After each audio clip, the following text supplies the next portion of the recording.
जी हाँ, देखो बहुत सारे स्टूडेंट है ना जो थोड़ा सा कंफ्यूज हैं कुछ ऐसे टॉपिक्स हिंदी ग्रामर को लेकर, हिंदी व्याकरण को लेकर कि मैम एग्जाम में जब आता है ना तो समझ में ही नहीं आता है। तो कोई बात नहीं, हम किस लिए हैं, आपकी हर एक छोटी छोटी उलझनों को सुलझाने के लिए हमेशा तैयार खड़े हैं। तो रण में उतर जाओ, क्योंकि आज का जो टॉपिक है वो आप सभी के लिए बहुत महत्वपूर्ण है। अब आप कहोगे मैम पीछे टॉपिक तो लिखा ही नहीं है, तो घबराने की कोई बात नहीं है। आज का हमारा जो टॉपिक है आप सभी के लिए बहुत महत्वपूर्ण है। वो टॉपिक छोटी से छोटी क्लास और बड़े से बड़े कंपटीशन लेवल तक में यहाँ आकर कुछ जो है स्टूडेंट अटक जाते हैं।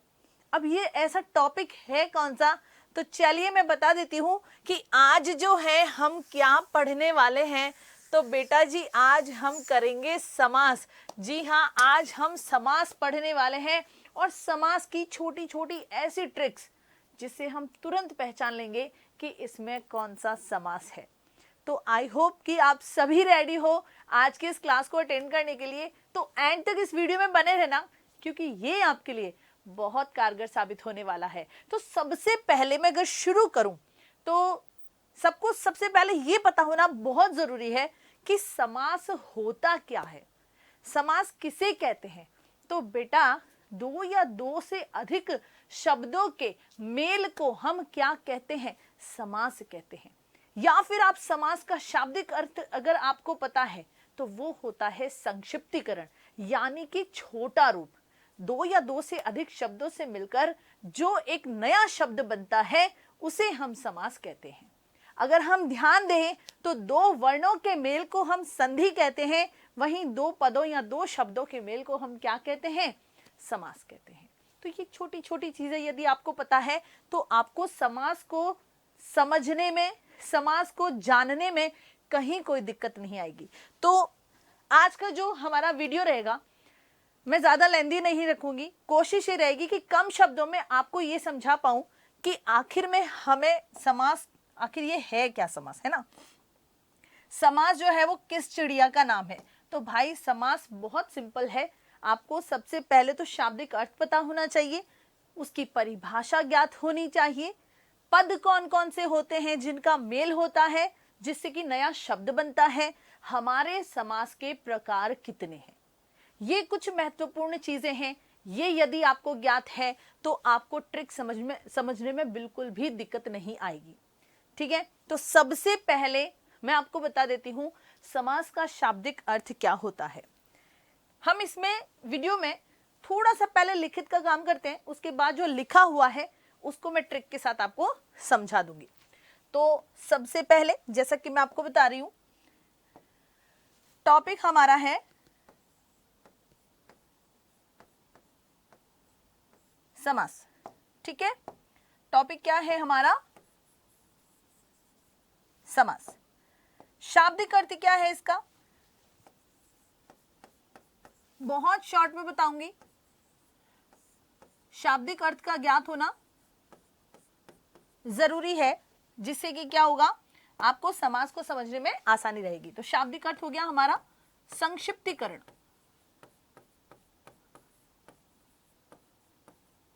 शाब्दिक अर्थ क्या हो गया, संक्षिप्तीकरण, या आप कह सकते हो छोटा रूप, अर्थात छोटा रूप। ठीक है, फिर अगर हम बात करें परिभाषा की, आपको इसकी परिभाषा भी आनी जरूरी है। ठीक है, क्या होती परिभाषा, दो या दो से अधिक, लिखते रहते हैं साथ में,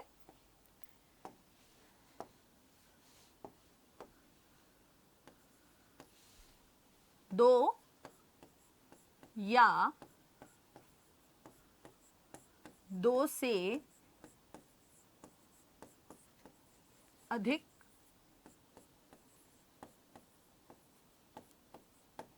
शब्दों के, दो या दो से अधिक शब्दों के मेल से बना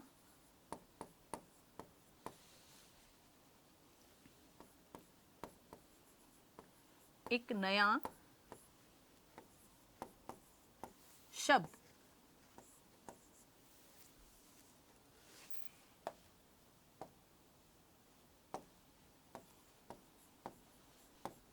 समास कहलाता है। ठीक है, क्या कहलाता है? समास कहलाता है। देखो, ये मैंने बहुत आसान परिभाषा आपको बताई है, इसमें कहीं भी आपको दिक्कत नहीं होनी चाहिए। परिभाषा बहुत आसान शब्दों में है, या दो से अधिक शब्दों के मेल से बना एक नया शब्द जो है वो समास कहलाता है। अब हम बात करें पद, तो इसमें दो पद होते हैं। समास में दो पद होते हैं। समास में दो पद होते हैं जिनका मेल हम करते हैं। ठीक है, जिनको हम मिलाते हैं या मेल करते हैं, क्या कहलाते हैं वे दो पद? पूर्व पद और उत्तर पद, है ना? पूर्व पद और उत्तर पद। तो समास में दो पद होते हैं, पूर्व पद और उत्तर पद। अब हम यदि बात करें कि समास के भेद कितने होते हैं, ठीक है, चलिए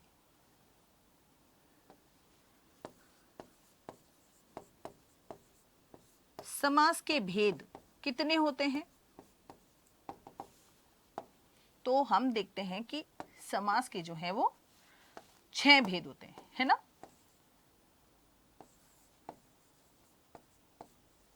6 भेद होते हैं। कौन कौन से होते हैं और उनको हम कैसे पहचानेंगे? अब यहां से जो है, अब जो लिखा हुआ है ना, वो मैं आपको बताऊंगी। ठीक है, चलिए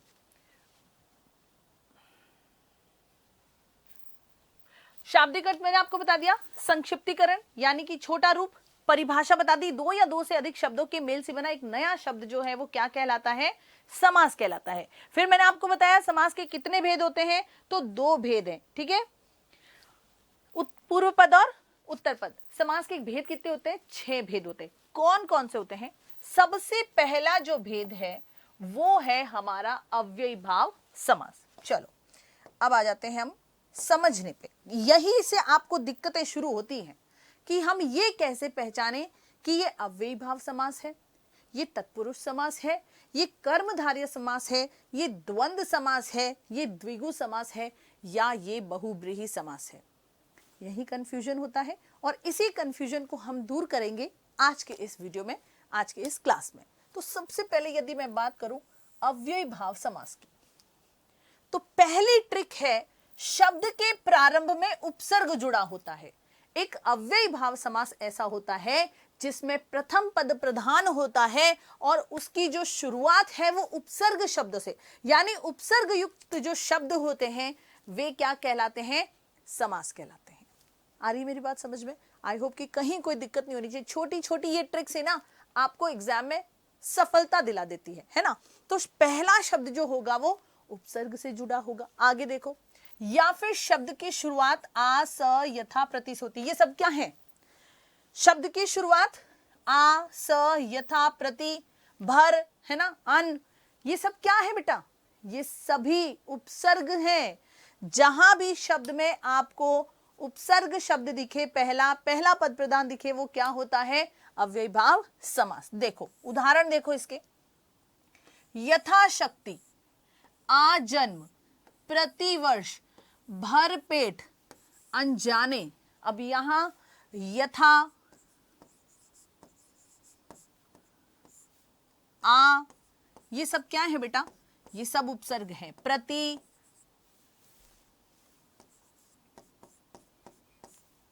भर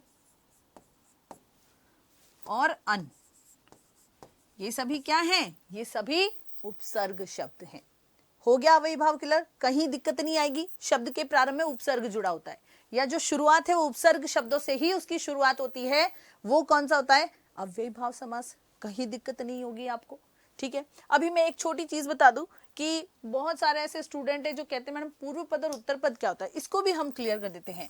देखो समास में 2 पदों का मेल होता है, 2 शब्दों का मेल होता है, और उसी से क्या बनता है? एक नया शब्द बनता है जिसे हम समास कहते हैं। फॉर एग्जाम्पल यहां एक शब्द लिखा है यथाशक्ति, यहीं से बता रही हूं।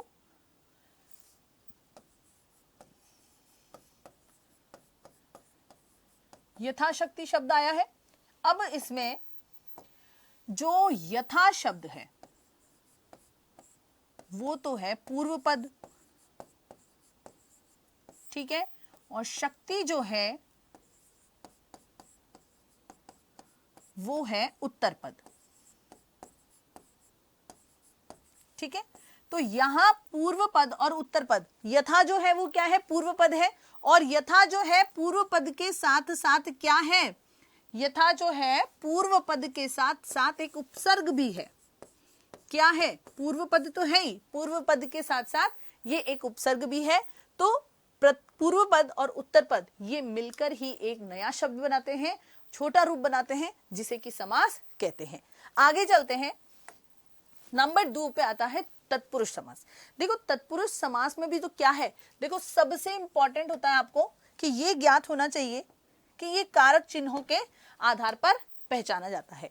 तो समास का जब हम विग्रह करेंगे, जब हम समास का विग्रह करेंगे, जब उसको हम तोड़ेंगे, एक सेकेंड ना, जब हम समास का विग्रह करेंगे, दोनों पदों को अलग करेंगे, तो उस समय को, से, के लिए, का, की, के, रा, री, रे, मैं, पेपर आता है। अब आपने कारक तो पढ़े ही होंगे, कारक की विभक्तियां भी आपको आती होगी। तो इसमें कर्ता और संबोधन, ये दो जो विभक्तियां हैं वो नहीं चलती, सिर्फ कर्म, करण, संप्रदान, अपादान, संबंध और अधिकरण, सिर्फ ये 6 ही कारक विभक्तियां काम में आती है। तो जब हम समास का विग्रह करते हैं तो उनमें कौन कौन से शब्द आएंगे, कर्ता को छोड़ दो, कर्म कर्ता ने होता है, कर्म कर्ता ने कर्म को करण से, कर्ता ने कर्म को करण से, संप्रदान के लिए, अपादान से, संबंध का, के की, अधिकरण, मैं, पेपर तक, सिर्फ इतना ही चलता है। कर्ता को हमने छोड़ दिया, ठीक है, बाकी को आ गया, से, के लिए, का, की, के, रा, री, रे और मैं, पेपर, अधिकरण वाला, ठीक है। तो ये शब्द जहां होंगे वहां कौन सा समास होता है, तत्पुरुष समास। अब यहाँ उदाहरण देखो, कुछ उदाहरण से हम समझेंगे, जैसे गगनचुंबी, रस भरा, रसोई घर, ऋण मुक्त, गंगाजल और नरोत्तम। तो गगन को चूमने वाला गगनचुंबी, गगन को चूमने वाला गगनचुंबी, रस से भरा, रस भरा, रस से भरा, रस भरा। मैं लिख देती हूँ एक आध उदाहरण, जिससे क्या है कि आपको आसानी रहेगी। गगनचुंबी है ना, गगनचुंबी, गगन को चूमने वाला गगनचुंबी, इमारतें होती है ना गगनचुंबी। रस से भरा, यहां लिख देती हूं मैं,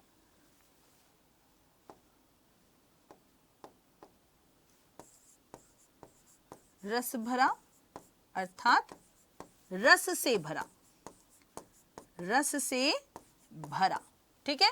गंगाजल, एक और लिख देती हूं उदाहरण, देखो गंगाजल, गंगा का जल, गंगाजल, गंगा का जल क्या कहलाएगा, गंगाजल, ठीक है। इस तरीके से तो जब हम समास विग्रह करेंगे तो का, के, की, को, से, के लिए, रा, रे, री, मैं, पेपर, ये सभी शब्द जब आते हैं तो वो क्या होता है। अब जैसे नरोत्तम है, नरों में उत्तम, नरोत्तम, नर में उत्तम, नरोत्तम, ठीक है।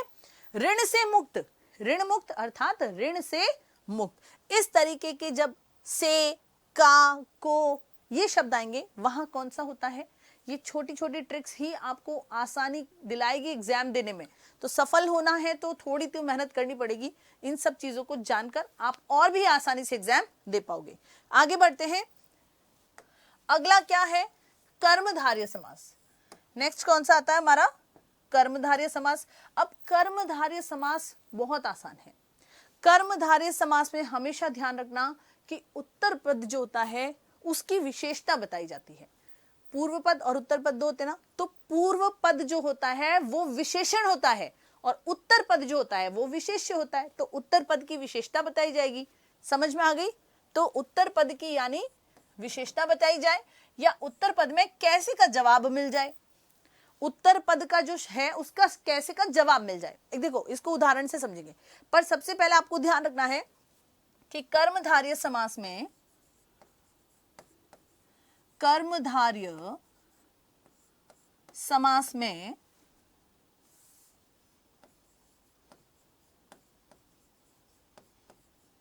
कर्मधारय समास में पूर्व पद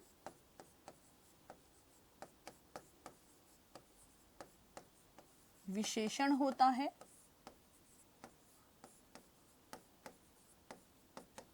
तथा उत्तर पद जो है विशेष्य होता है। उत्तर पद क्या होता है? विशेष्य होता है, अर्थात उत्तर पद की विशेषता बताई जाती है, जो कि मैंने आपको बता दिया है। पूर्व पद और उत्तर पद मैंने आपको बता दिए, तो उत्तर पद की विशेषता बताएगा पूर्व पद। वहां कौन सा समास होगा? आपके कर्मधारय समास। फॉर एग्जाम्पल उदाहरण देखो, नीलकमल, मृगनयन, पित्तसागर और महाकवि। नील है कमल जैसा, नीले कमल जैसा, नील के समान है। यहां एक तरीके से जो कमल है उसकी विशेषता बताई जा रही है कि कमल कैसा है? नीला है। कमल कैसा है? नीला है। तो नील क्या हो गया? विशेषण हो गया, और कमल क्या हो गया? विशेष्य। तो जहां विशेषण विशेष्य की विशेषता बताई जाती है पूर्व पद के द्वारा, वहां कौन सा समास हो जाएगा? आपके कर्मधारय समास। मृग के समान नयन है, पित्त के समान सागर और महान है कवि जो, तो यहां कौन सा हो गया? कर्मधारय समास। आई होप कि ये आपको क्लियर हो गया होगा। इसको मैं थोड़ा हाईलाइट कर देती हूँ तो आपको इजी रहेगा। ठीक है, नेक्स्ट देखो, अगला आपके आता है द्वंद्व समास। चलिए द्वंद्व समास देख लेते हैं, क्या है द्वंद्व समास में। तो भाई समास में योजक चिन्ह का प्रयोग होता है। जहां भी आप योजक चिन्ह देखेंगे वहां कौन सा समास हो गया? द्वंद्व समास। पर ऐसा नहीं है, हर योजक चिन्ह जो है वो समास नहीं होता है। समास में एक दूसरे के विपरीत अर्थ वाले शब्द हो तो ही उसमें द्वंद्व समास होगा। फॉर एग्जाम्पल जैसे यहां उदाहरण दे रखे हैं, माता पिता, छोटा बड़ा, भला बुरा और रात दिन। एक चीज और, इसमें दोनों पद प्रधान होते हैं। द्वंद्व समास में दोनों पद प्रधान होते हैं। दोनों पद प्रधान होते हैं। ठीक है, दोनों की इंपॉर्टेंस रहेगी। दूसरा, दोनों पद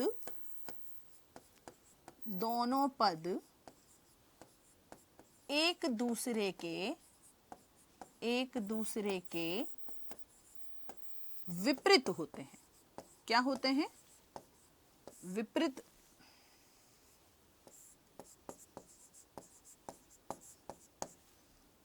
विपरीत होते हैं। ठीक है, दोनों एक दूसरे के विपरीत होते हैं, अर्थात विलोम होते हैं। विपरीत अर्थात विलोम होते हैं। ठीक है, दोनों एक दूसरे के विपरीत होते हैं, या अर्थात उसके विलोम होते हैं। जैसे माता और पिता दोनों ही पद प्रधान है, माता भी जरूरी है, पिता भी जरूरी है, और दोनों में विपरीत है ना, माता स्त्रीलिंग है और पिता पुल्लिंग है। दूसरा, छोटा और बड़ा, विपरीत है दोनों। भला और बुरा, एक और। आप द्वंद्व समास को ऐसे भी पहचान सकते हैं कि योजक चिन्ह होगा और दो शब्दों के बीच में और विभक्ति का लोप होता है। और जो शब्द आता है ना, या और, ये दो शब्द हैं, उसका क्या होता है? लोप होता है। जैसे माता और पिता, माता और पिता, माता और पिता। तो जो और शब्द है ना, इसकी जगह, ये जो और शब्द है इसकी जगह हम क्या लगा देते हैं? योजक चिन्ह लगा देते हैं। इस और का लोप हो जाता है, उसकी जगह ये योजक चिन्ह आ जाता है, जिससे कि आपको पता चल जाए कि यहां कौन सा समास है? द्वंद्व समास। माता और पिता, छोटा या बड़ा, भला या बुरा, रात और दिन। अब आप कई बार देखते हैं कि कई जगह शब्द लिखे आते हैं, फॉर एग्जाम्पल कि रात डैश रात, दिन डैश दिन, है ना। तो यहां योजक चिन्ह है तो ये द्वंद्व समास होगा? नहीं, ये द्वंद्व समास नहीं है। जहां भी एक ही शब्द की पुनरावृत्ति हो और उसके बीच में योजक चिन्ह हो तो वहां अव्ययी भाव समास होता है। यानी दो शब्द एक जैसे हो, उसके बीच यदि योजक चिन्ह लगा है तो वहां पर आपके अव्ययी भाव समास होता है, वहां आपके द्वंद्व समास नहीं होगा। कौन सा होगा? अव्ययी भाव समास, अव्ययी भाव, है ना, अव्ययी भाव समास। दो शब्दों की जहां एक जैसे पुनरावृत्ति होती है, रात रात, दिन दिन, है ना, ऐसे जब यहां योजक चिन्ह लगाओ तो वहां पे आपके द्वंद्व समास नहीं होता है, वहां अव्ययी भाव समास होता है, द्वंद्व समास नहीं होगा।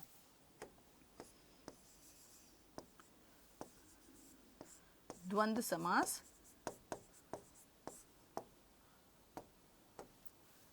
नहीं होगा। कौन सा समास होगा?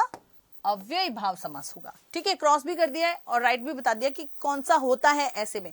लेकिन जहां विपरीत शब्द होंगे वहां कौन सा हो जाएगा? कर्म द्वंद्व समास। चलो आगे बढ़ते हैं। अब आता है द्विगु समास। नेक्स्ट कौन सा है हमारा?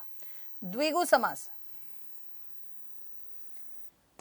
द्विगु समास देखो, समास का पहला पद संख्या हो। अब जहां आपने एक शब्द देखा जिसमें पूर्व पद जो है वो संख्यावाची होता है, ज्यादातर जो है वो पूर्व पद क्या होगा? संख्यावाची होगा। तो वहां क्या होता है? द्विगु समास के अंतर्गत जो है संख्या की प्रधानता होती है, हमेशा ध्यान रखना। द्विगु समास में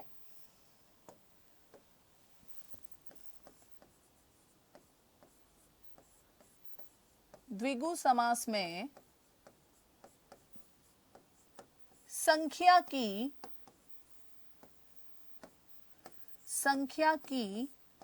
प्रधानता होती है।